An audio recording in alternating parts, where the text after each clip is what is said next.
Alongside Chlorine and Alhaitham on their banners, we have finally the chance to pull for Sino lost relative Sethos. In this video, I will explain all you need to know about him, how to build him, how to play with him, everything. 92% of you are not subscribed, so please, don't forget to leave a like and a sub if you like this video. It's free 99 and that way YouTube will know that you like my content and will start recommending it more. We have a video every Wednesday and Saturday if you are interested.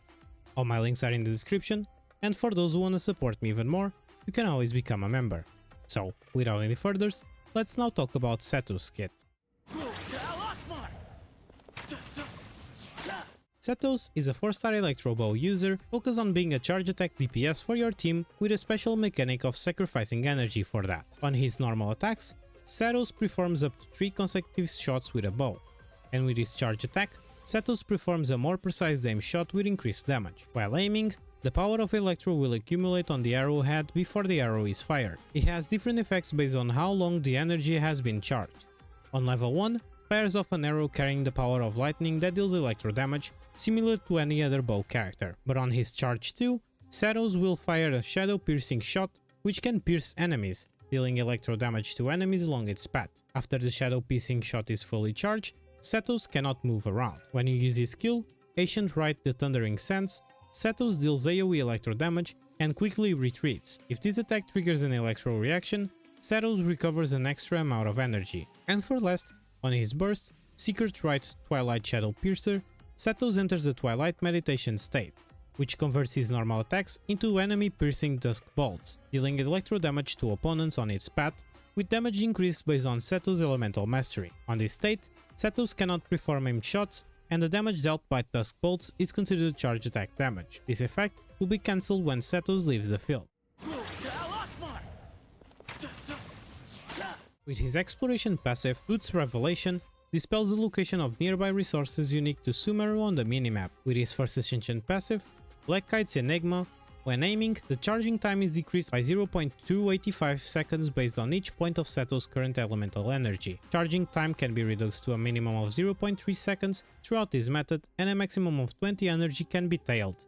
If a shadow piercing shot is fired, it consumes 20 elemental energy, but if it is a charge 1 shot instead, it consumes 10 elemental energy only. And, on his second ascension passive, the Sand King's Boon, Sethos gains the Scorching Sandshade effect, increasing the damage dealt by shadow piercing shots by 700% of Sethos' elemental mastery. The Scorching Sandshade effect will be cancelled after a shadow piercing shot first hits an opponent, or after 4 shadow piercing shots strike opponents. When a shadow piercing shot affected by the Scorching Sandshade first hits an opponent, Sethos will regain the Scorching Sandshade after 15 seconds. His talent priorities are the following: focus on your normal attack and burst with a similar priority, and then focus on your skill for last. Now let's talk a bit about Sethos Constellations for those that probably got them. On his C1, the crit rate of shadow piercing shots is increased by 15%. On his C2, when Sethos consumes energy throughout aimed shots, regains energy by triggering elemental reactions using his skill, or when Sethos uses his burst. He gains a 15% electro damage bonus for 10 seconds that may stack twice, with each stack duration counted independently. Just don't forget that you only consume energy when you unlock the passive talent Black Kite's Enigma. His C3 will increase the level of his normal attacks by 3, with his C4 when a shadow piercing shot or dusk bolt strikes 2 or more opponents, all nearby party members gain 80 elemental mastery for 10 seconds. His C5 will increase the level of his burst by 3, and for last with his C6, after shadow piercing shots strikes an opponent, the elemental energy consumed by the passive talent Black Kite's Enigma will be returned. This effect can be triggered up to once every 15 seconds, and you must first unlock the passive talent Black Kite's Enigma.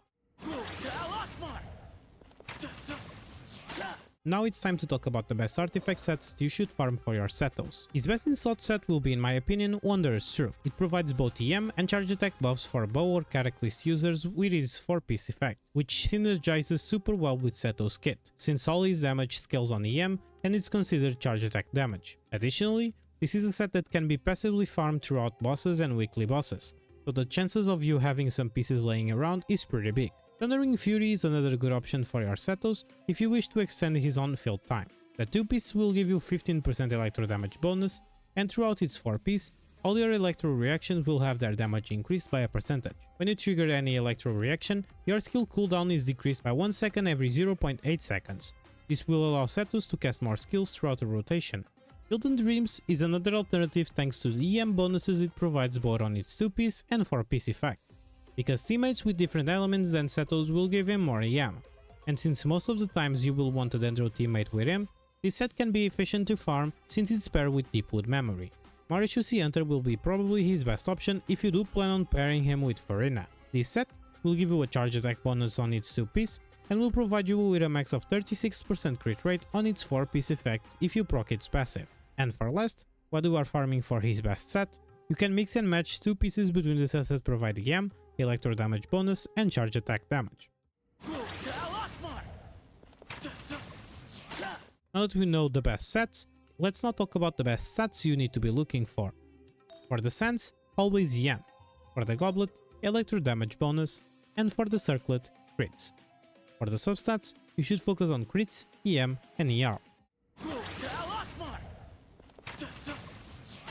For Sethos weapons, his best insult will be Tignari's signature Hunter's Path, which provides a big amount of crit rate on its substat, and its passive buffs your elemental damage bonus by 12% and increases your charge attack damage by 160% of your elemental mastery. Other 5-star bows like Skyward Harp and Aqua Simulacra are also good options for Sethos, but depending on the situation you are going to, they can perform worse than the weapons that I'll be mentioning next. The second Battle Pass bow, Scion of the Blazing Sun, will be his best 4-star option both for drip and also for damage. It provides a decent amount of crit rate on its substat, and thanks to its passive, you will deal 60% attack as damage and will deal 28% more charge attack damage after hitting opponents with a charge attack. Another decent 4-star option is a new event bow from the version 4.7, Cloud Forged.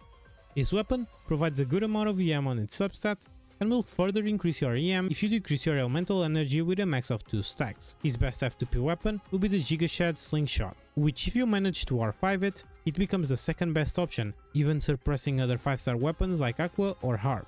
This weapon, even though it has a low base attack because it is a 3-star weapon, it provides a lot of crit rate on its substat, and increases your damage if a normal or charge attack hits a target within 0.3 seconds after being fired. Since Sethos doesn't care about attack, and shoots charge attacks super quick by consuming energy and using his burst, you will have this damage increase max out almost all the times, which in maximum refinement is equal to a 60% damage increase. For Sethos teams, you will most likely only play him in Dendro teams thanks to his EM scaling, so here are some suggestions. For an Aggravate team, pair him with Nahida, Fischl and Kazuha, where you can replace Fischl for Beidou or Kazuha for Zhongli if you are looking for more comfort. For a Quick Bloom team, pair him with Nahida, Fiorina and Baijiu. And for an Hyper Bloom team, pair him with Nahida, Yelan and Zhongli or Baijiu.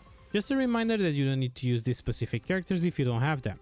You have characters that do similar stuff and can be good alternatives, and don't limit yourselves into only using these teams. If you would want to try something else, do it. So, if you have any team you think it's worth a mention, or if you want suggestions on what characters to use instead of the others I recommended, you are free to comment about it down below.